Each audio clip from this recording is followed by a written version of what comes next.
টক দই বানাবো। তো আমি এখানে এই যে 3 প্যাকেট দুধ নিয়ে নিছি, 1 2 আর এই যে হলো 3। এই যে এখানে 1.5 কেজি দুধ আছে, 1.5 লিটার আর কি। এই দুধটা এখন আমি কাইটা সুন্দর করে জাল দিব, জাল দিয়ে তারপরে টক দই পাতবো। তো আমার হচ্ছে টক দইয়ের বয়ম হচ্ছে যে এইটা। তো আগের একটুখানি সামান্য একটু টক দই আছে, ওইটা বীজ হিসেবে ব্যবহার করব। তো চলেন দুধটা গরম করে ঠান্ডা করে তারপরে আমি কিভাবে দইটা পাতি আপনাদেরকে দেখাচ্ছি।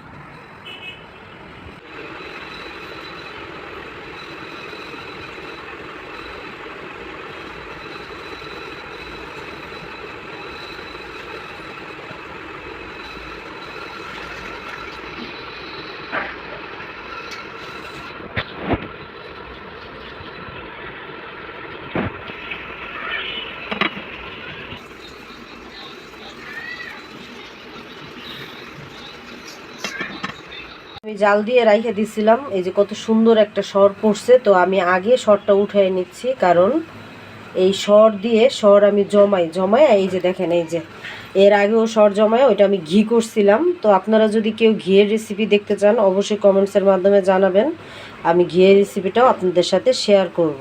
তো এই যে আমি সরটা উঠায় রাখলাম, এবং দুধটা দেখতে হবে যে কি পরিমাণ গরম আছে।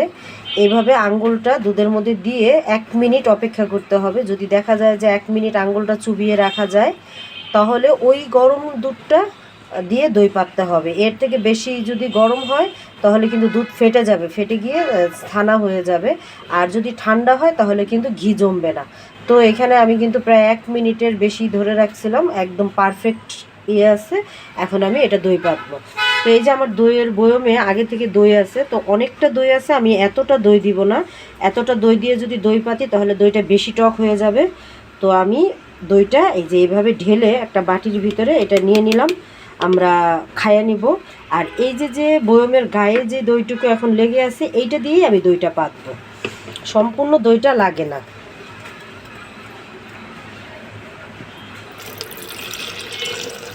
এখন আমি এটা অল্প একটু দই দিছি, অল্প একটু দই দিয়ে এখন আমি এটা কি করব, একটু ঝাঁকাবো। এটা আমি সুন্দর করে ঝাঁকায় পুরা বয়মের গায়ে এটা আমি মিক্স করে নিব। আর ভিতরে যে দইটুকু আছে ওই দইটুকু এই দুধ দিয়ে সুন্দর করে ফাটিয়ে নিচ্ছি। ফাটিয়ে নিলে এটা ভালো হয় আর কি। তো আমি এটা এখন বয়মটা ভরে দিয়ে দিচ্ছি।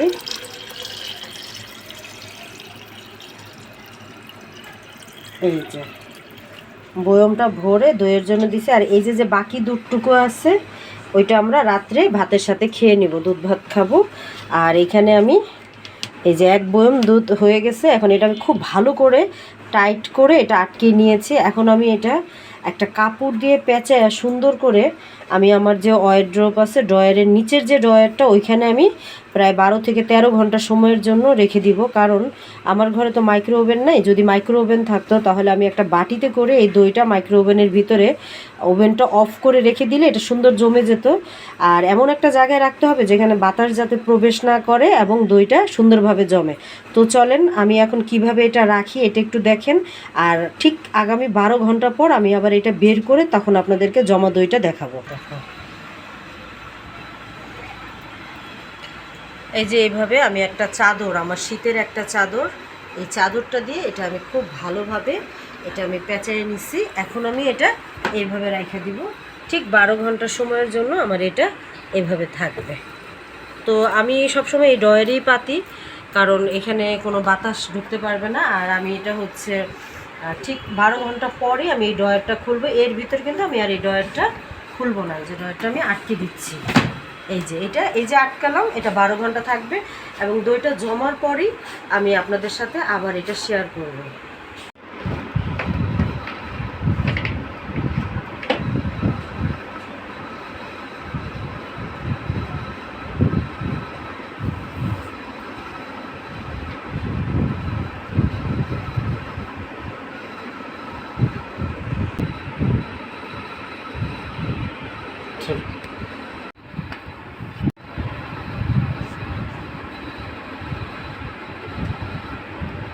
সেটা হচ্ছে এইটাই জাল দিলে দেখি মাথা।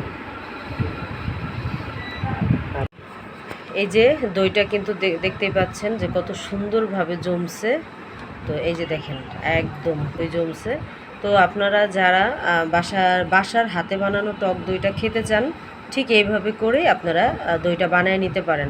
কারণ বাজারে যেই টক দইগুলি বিক্রি করে, যেমন আমি আগে আড়ংয়ের টক দই ওইটা খাইতাম।